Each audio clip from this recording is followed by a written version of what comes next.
Hello and welcome to the Collapse Experiment. If you enjoy this video, please remember to like and subscribe while I sit here and enjoy my tea. And on with today's article. 8 evening habits of people who live a happier life than 95% of people. Well, I wonder if Olivia Reed is going to define what happiness is, considering it's written by a woman. Probably not. Ever wonder why some people just seem happier than everyone else? Drugs. It's usually drugs. They're not necessarily richer, more successful, or living a perfect life, but they radiate a kind of peace and joy that's hard to ignore. Drugs. It's not luck, it's not magic, it's their habits. Okay. The way you spend your evenings has a huge impact on your overall happiness. While most people end their day mindlessly scrolling or stressing about tomorrow, the happiest people have small but powerful evening routines that set them up for a better life. If you want to wake up feeling more refreshed, more fulfilled, and just happier, these 8 evening habits might be the key. Well, let's find out what these things are. They unplug from screens before bed. Screens are everywhere. TVs, phones, tablets, laptops. And while they help us stay connected, they also keep our minds overstimulated, making it harder to truly relax. People who are consistently happier know this. This is why they make it a habit to unplug from screens at least an hour before bed. Instead of scrolling through social media or binge watching another episode, don't judge me. They choose activities that actually help them wind down, reading a book, journaling, or having a real conversation with someone they care about. Number 2, they reflect on the good moments of the day. That's all, bitch.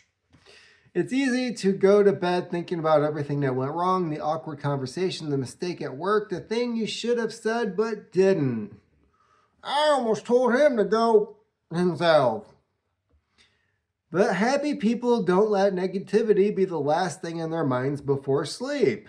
Every night I take a few minutes to reflect on the good moments of my day. Sometimes it's something big like finishing an important project. Other times it's as simple as a great cup of coffee or the kind smile from a stranger. That's kind of creepy. That person is probably planning on kidnapping you and tying you up in their basement. It puts the lotion on its skin. Number 3, they stick to a consistent sleep schedule. I do actually find this kind of important. A good night's sleep isn't just about how long you sleep, it's about when you sleep. People who are consistently happier tend to go to bed and wake up at the same time every day, even on weekends. There's a lot of studies coming out about that. Number 4, they do something relaxing before bed. Is this like an ad for the Hub?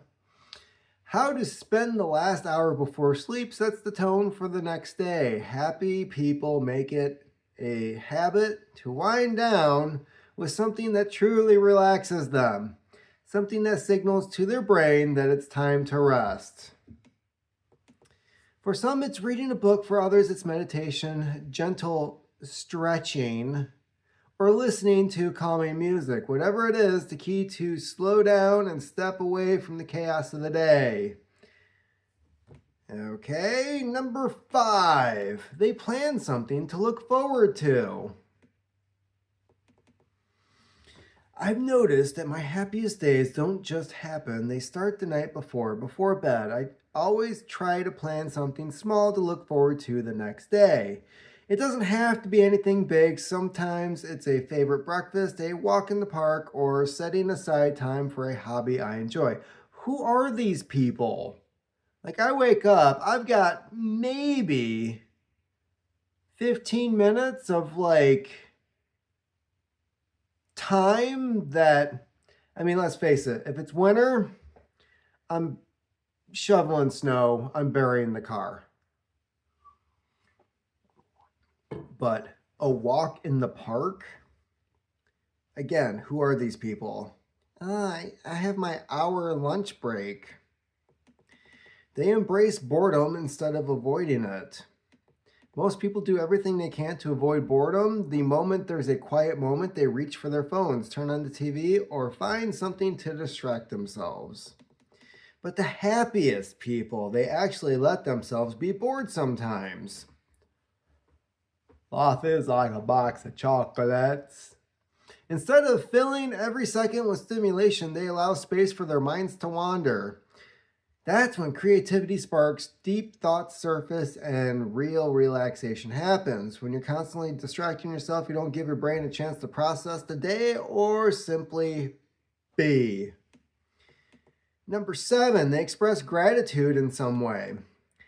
Happiness isn't about having more, it's about appreciating what you already have. That's why people who are consistently happier make gratitude a part of their evening routine.